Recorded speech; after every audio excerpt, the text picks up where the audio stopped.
Imagine you just had, like, a massive blowout argument with your partner. Oh, yeah, the time that leaves you just completely drained. Exactly. You walk away from the interaction feeling this profound rejection. Like you are just crushed by the sense that you're totally unvalued. Right. But then your partner walks away feeling um, like the two of you just had a healthy, honest, productive exchange of boundaries. Which is so common, honestly. It really is. So who is right?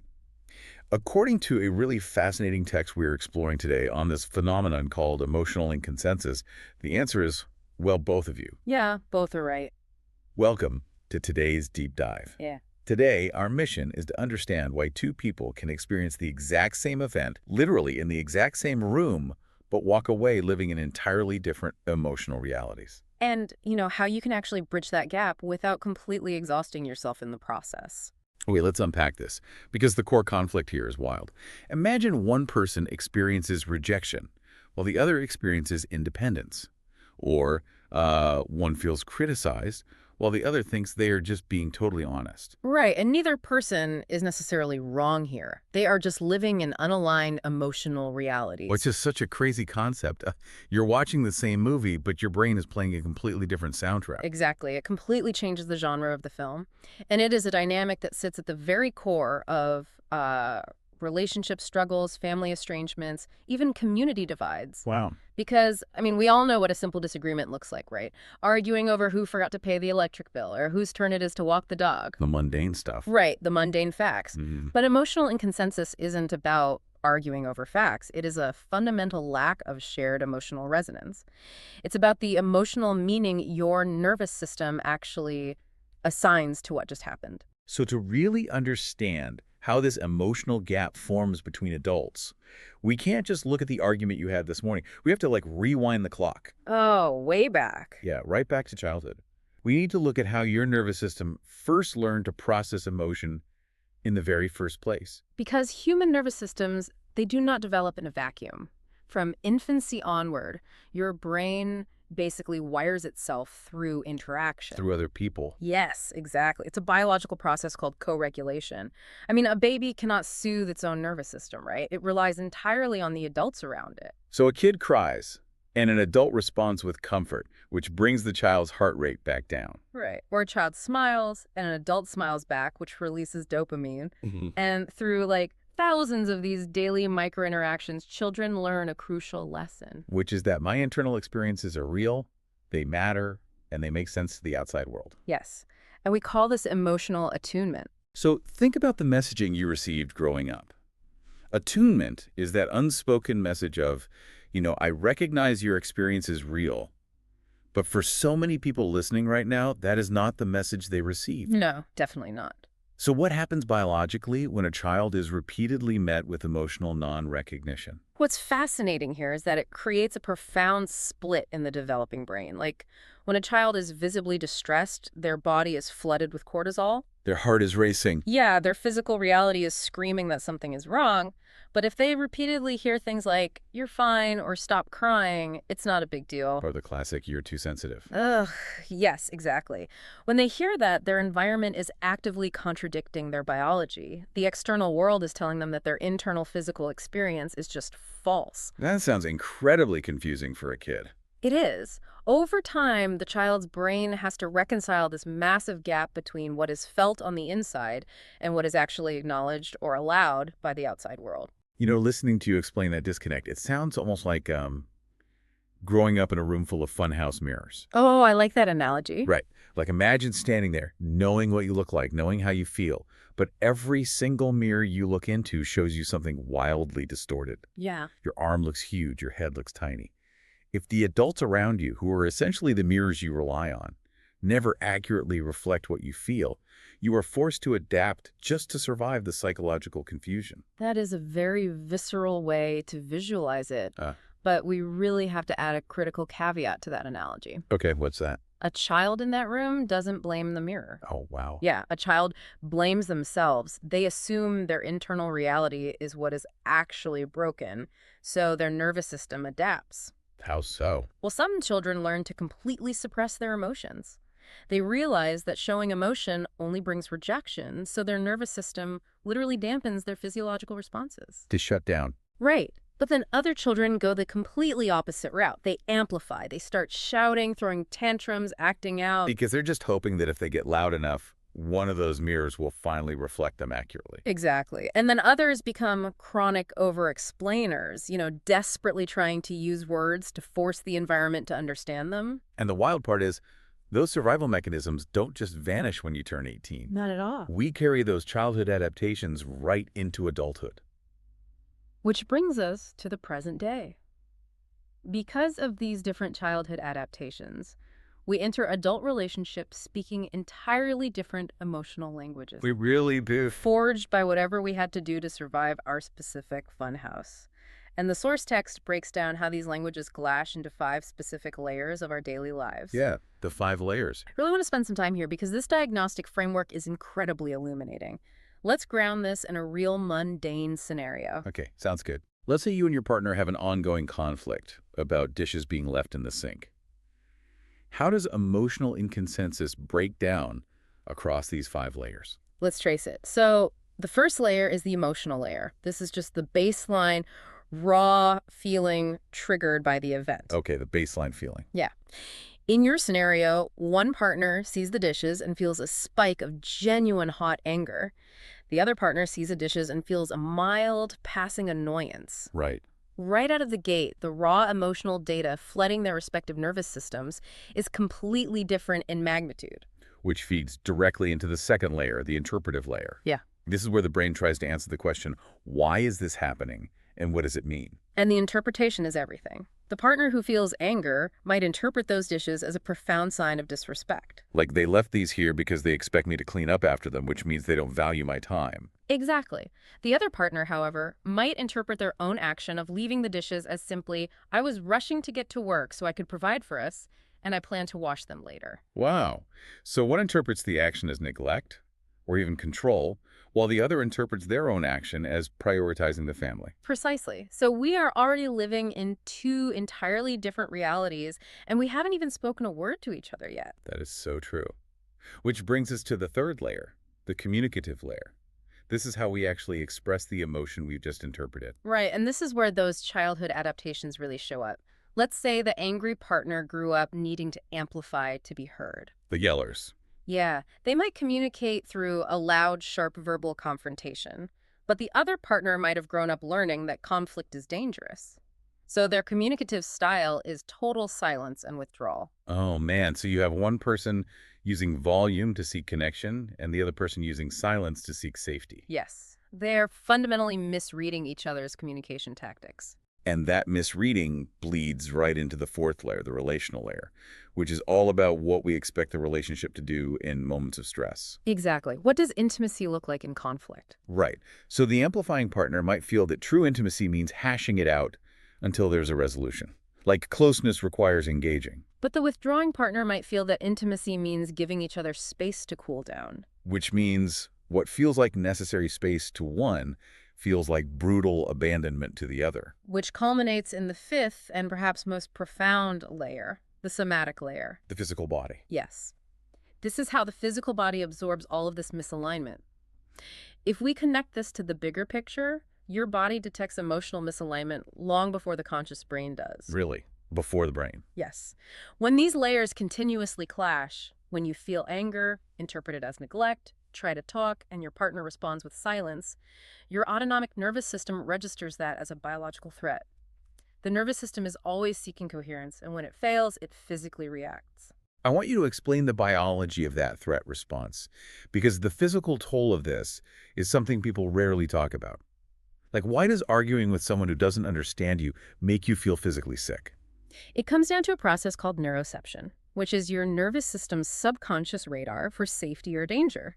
As humans, we are biologically wired to seek coherence with our tribe. Because historically, being misunderstood or isolated literally meant death. Exactly. So when your partner's emotional reality completely contradicts yours, your amygdala, which is the brain's alarm system, it That fires. rings the alarm. Yeah, it signals the adrenal glands to release cortisol and adrenaline. Your heart rate variability drops. Your digestive system slows down. Your body is preparing to either fight a predator or flee. But you aren't fighting a predator. You're just standing in your kitchen looking at dishes. Right, so that mobilized energy has nowhere to go. It results in chest tightness, unexplained fatigue, stomach discomfort, and just constant hypervigilance. You know, listening to you explain this massive biological drain, I keep picturing my smartphone when I'm, like, hiking out in the woods. Oh, when it's searching for a signal? Yeah. You know how if you're in a dead zone, your battery drains incredibly fast? It just plummets. Right, because the phone is spending a massive amount of background energy constantly pinging the towers, desperately searching for a Wi-Fi signal that isn't there. Is this somatic response essentially like that? Is the nervous system draining our physical battery because it's spending massive resources on interpretation, anticipation, and repair attempts? That is a perfect parallel. Your nervous system is continuously running heavy background applications. It is constantly pinging the environment, asking, why don't they understand? How do I need to adjust my tone to be heard? What did that micro-expression mean? Yes, your brain is burning through glucose reserves trying to anticipate and repair a connection that keeps failing. The sheer amount of physiological energy required to constantly translate your reality for someone else is staggering. You are physically exhausted because your biological battery is just constantly draining. Exactly. And that deep, bone-weary physical and mental exhaustion leads directly into what the text describes as one of the most painful relationship traps we can fall into. The explanation trap. Yes. Here's where it gets really interesting. Because when we are that desperate for a signal, we develop this hidden, almost toxic belief about how to fix it. We start to think, if I just explain myself perfectly enough, Right. If I find the exact right metaphor. if I use the perfect sequence of logic, then they will finally have no choice but to understand me. The text points out a vital distinction here between explanation and recognition. It is a very natural human impulse, especially for people who are highly verbal, but it is a total trap. Why is it a trap? Because no explanation can completely transfer one person's inner reality into another's mind. Yeah. Human understanding does not work like a USB data transfer. You cannot simply upload your emotional state into someone else's brain by using enough words. So it's the difference between handing someone a beautifully written 50-page manual analyzing your pain versus someone just looking you in the eye and saying, I can see you are in pain. Exactly. Explanation is a one-way street. It says, here is why I feel this. But what people actually need to heal, what a distressed nervous system needs to regulate itself, is recognition. Just simple recognition. Right. Recognition simply says, I see that you feel this. Understanding requires participation and attention, not a flawless data dump. Many people spend literally years drafting better and better explanation manuals for their partners, completely burning themselves out when what they actually crave is recognition. Okay, I have to jump in and push back here on behalf of anyone listening who is nodding along but feeling incredibly frustrated right now. Fair enough. Pushback. Because knowing that explanation is a trap doesn't fix the reality of the situation. What if the other person just refuses to recognize you? Right. Like, you stop explaining, you ask for recognition, you are incredibly vulnerable, and the other person just gives you nothing. They stare blankly or they walk away. Is it because they just don't care? I mean, if I'm pouring my heart out and my partner gives me a blank stare, how is the listener supposed to accept that it's anything other than apathy? It is entirely valid that it feels like apathy, and the pain of that rejection is profound. But if we use the source material to look at the neurobiology behind those behaviors, it shifts the paradigm. How so?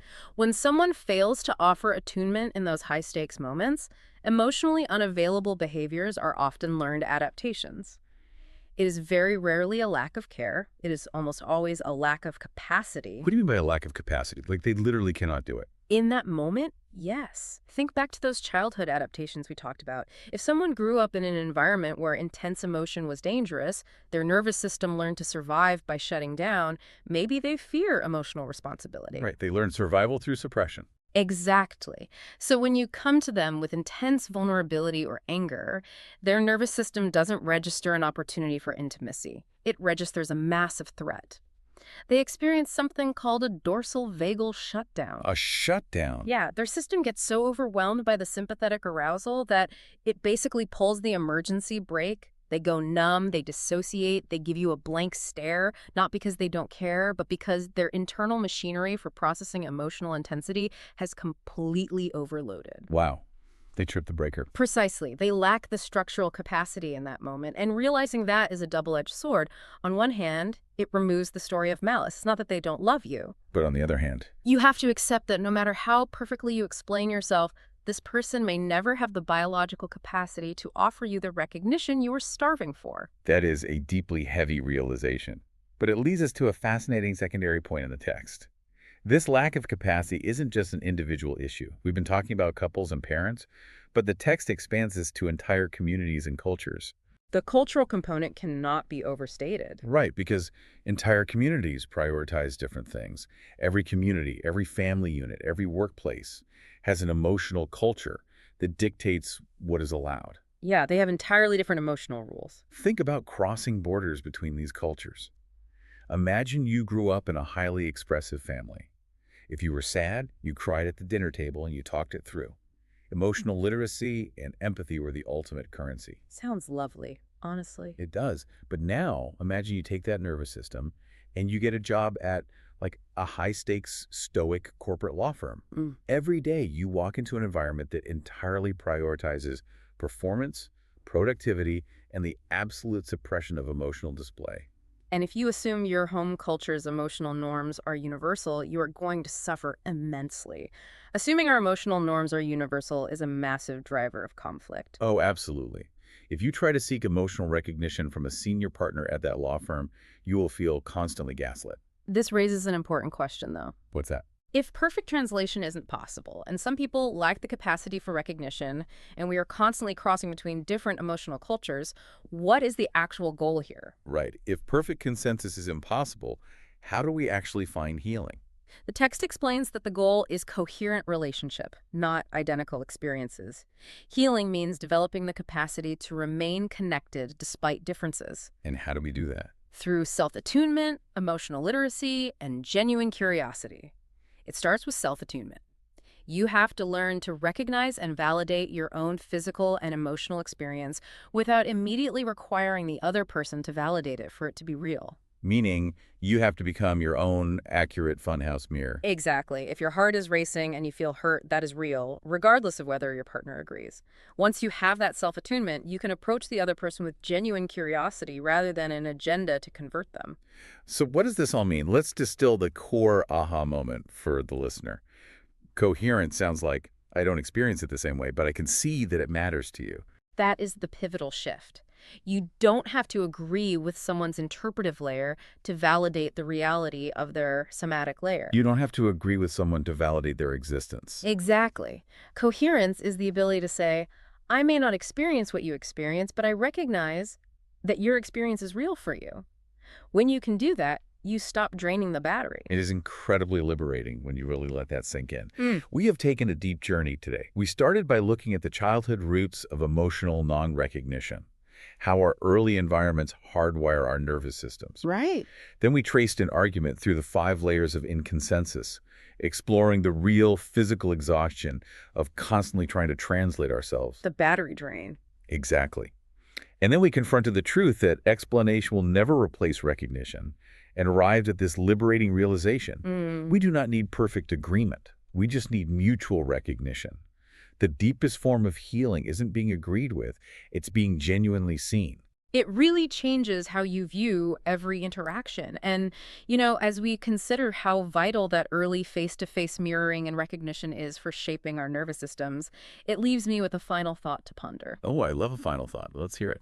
If our nervous systems and capacities for attunement are shaped so heavily by early in-person, face-to-face mirroring, how deeply we rely on tone of voice and eye contact to feel safe, how might the increasingly digital, screen-mediated way we communicate today be fundamentally rewiring our societal capacity for emotional attunement in the future? Oh, wow. Are we losing the very biological mechanisms required to recognize each other? That is a chill-inducing thought. Yeah. Are we collectively building a brand new type of funhouse mirror with our screens? One that only reflects text and emojis instead of nervous systems? It's definitely something to chew on. It really is.